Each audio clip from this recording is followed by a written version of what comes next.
bersyukur tentunya di sela-sela kesibukan kita semua kita masih bisa melaksanakan kegiatan pada siang hari ini dalam rangka sosialisasi kode etik mahasiswa dan program kemahasiswaan. Shalawat salam semoga tetap tercurahkan pada baginda Rasul Muhammad SAW. Bapak-bapak sekalian saya hormati, kegiatan hari ini didasari oleh beberapa masalah kemahasiswaan yang memang setiap tahun bukan mengurang tapi justru semakin bertambah. Di bulan ini misalkan ada beberapa kasus kemahasiswaan yang harus kita tangani dengan cepat dan harus diselesaikan dengan baik. Persoalan-persoalan ini jika tidak segera kita tangani tentunya akan berdampak kurang baik terhadap nama baik lembaga ini. Dan semua itu tentunya tidak satu-satunya memang disebabkan oleh mahasiswa sebagai stakeholder utama di kampus ini, tapi juga bisa jadi karena memang pengawasan kita, perhatian kita terhadap aktivitas kemahasiswaan yang memang perlu kita tingkatkan. Itu yang pertama. Yang kedua, dari sekian ribu mahasiswa, kalau kita hitung kurang lebih 13.000 mahasiswa, ini yang memiliki aktivitas kemahasiswaan di internal kampus ini masih belum mencapai 10% dari total mahasiswa. Bisa kita lihat dari jumlah aktivis mahasiswa yang tergabung dalam Permawa. Karena dari organisasi mahasiswa intrakampus yang ada di universitas 12 UKM, 2 DEMA dan SEMA ditambah Permawa fakultas, ini masih di bawah 10%. Nah, kira-kira yang 90% lebih itu kemana mahasiswa itu?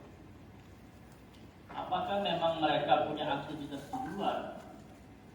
Atau memang aktivitas-aktivitas lain yang memang tidak teramati, tidak terpantau oleh kita?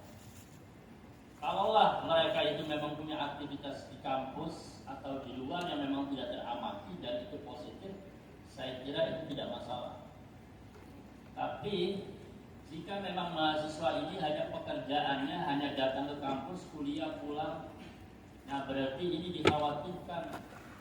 Karena tugas mahasiswa itu tidak hanya dengerin orang ngomong, tapi bagaimana dia harus mengembangkan kepribadiannya, harus mengembangkan kreativitasnya, harus mengembangkan untuk kehidupan masa depannya. Hari ini Anda di kampus ini, maka 10 tahun ke depan Anda di luar kampus sana, tentunya yang akan Anda hadapi itu tidak sama sebagaimana pelajaran atau ilmu pengetahuan yang dipelajari hari ini.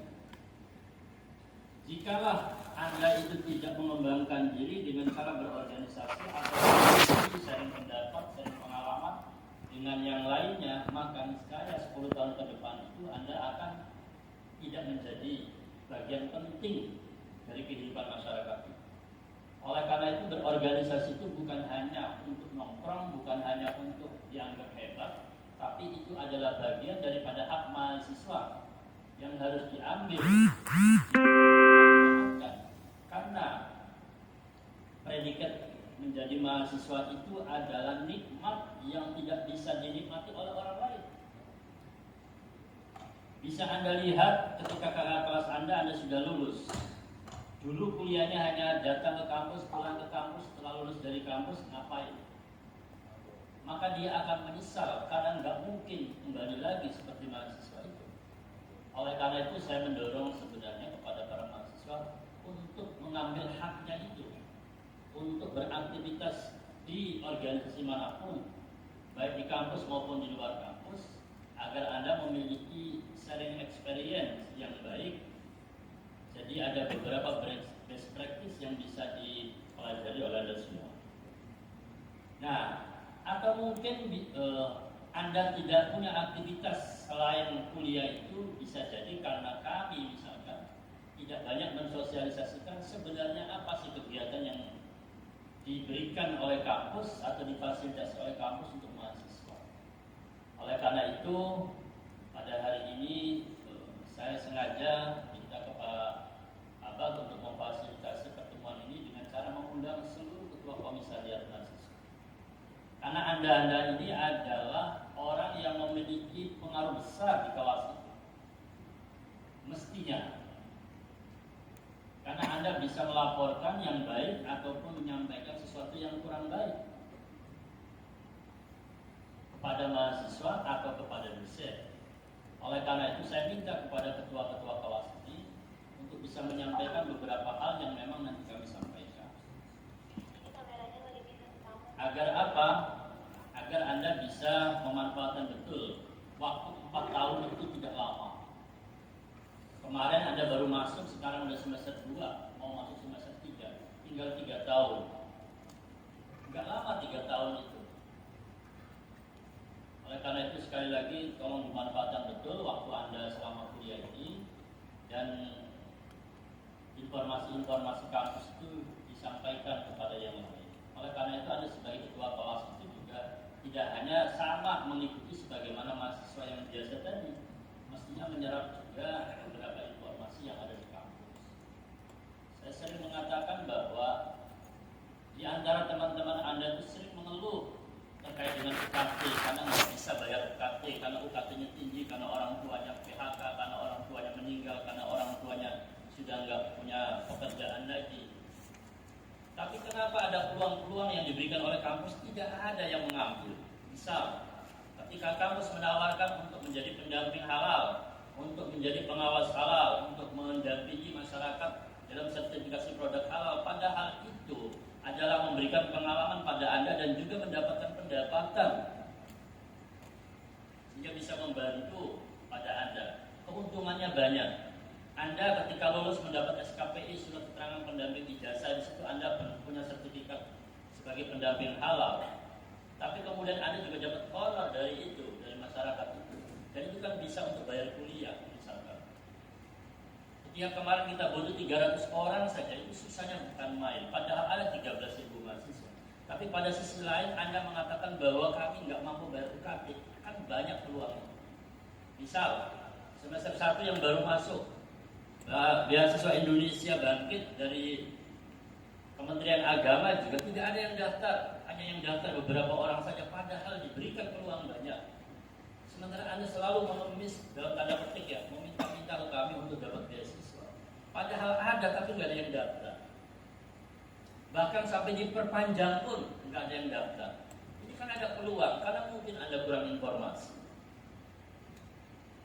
Itu juga. Kemudian banyak hal, program-program yang kita berikan oleh bagian akademik kemahasiswaan itu pada Anda semua. Dan kita bantu. Yang sekarang sedang berangkat ke Swiss, misalkan mahasiswa Fakultas Sains lulusan fisika ya, itu dia summer di Swiss misalkan, kita bantu untuk tiket, visa segala macam kita bayarin. Kemudian beberapa mahasiswa yang punya aktivitas lain kita bantu, karena memang Pak Kabag Akademik ini memiliki anggaran untuk pembinaan mahasiswa untuk itu. Jadi kenapa Anda kemudian memanfaatkan hal-hal lain yang memang tidak ada gunanya, sementara masih banyak peluang-peluang untuk mengembangkan diri, untuk berprestasi, untuk membantu masa depan Anda juga banyak. Tinggal Anda melapor saja, karena setiap prestasi yang Anda lakukan itu adalah diapresiasi oleh lembaga, baik tingkat fakultas maupun tingkat rektorat. Nah, tapi mungkin karena memang kurang informasi, kurang komunikasi, maka hari ini mudah-mudahan Anda bisa menyampaikan itu pada teman-teman Anda. Walaupun saya maklum, karena hari ini sudah ada yang beres UASnya ya, jadi mungkin sudah banyak yang pulang karena memang menghadapi Idul Kurban, dan mungkin ada yang sudah puasa karena memang di Arab Saudi ini katanya Pak Beres sudah berangkat ke Arafah hari ini. Berarti di sana kan di tanggal 8. Mestinya memang lebarannya hari Rabu mestinya ya.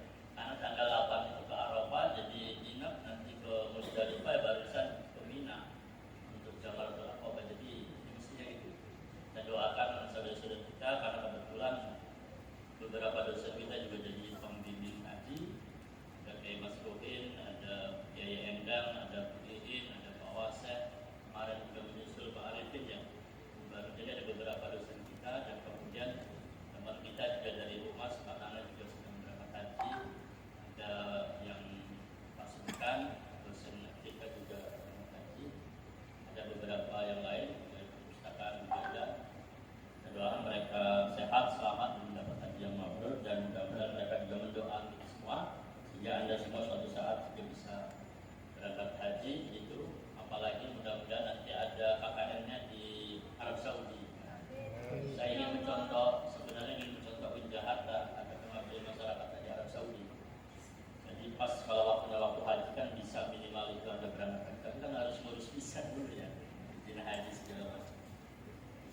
mungkin Pak Biro, Pak Kapal dan